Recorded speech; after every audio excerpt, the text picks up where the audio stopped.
পরশুদিন থেকে ছেলের খুব জ্বর, সে কোনো কিছু খেতে পারছিল না, খাচ্ছিল শুধু বমি করে বের করে দিচ্ছিল।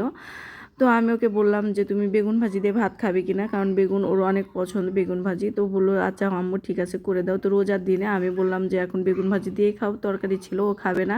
আমি একটা বেগুন নিয়ে কাটতে শুরু করে দিলাম, তো বেগুনের ভিতর পোকা ছিল, তো আমি ওটা বেছে বেছে ফেলে দিলাম। দেওয়ার পরে ভালো করে ধুয়ে নিয়ে এসে আমি হলুদের গুঁড়ো এবং মরিচের গুঁড়ো দিয়ে ভালোভাবে মিক্সড করে নিয়েছি খুব সুন্দর করে। একটু ঝাল বেশি দিয়ে দিলাম, কারণ ও ঝাল খেতে পারে, সেজন্য একটু ঝাল দিয়ে দিলাম। জ্বর আরামুখ যদি ঝাল ঝাল খাবার হয় তাহলে ভালো লাগবে। তারপরে আমি এখানে ভাজতে শুরু করে দিয়েছি।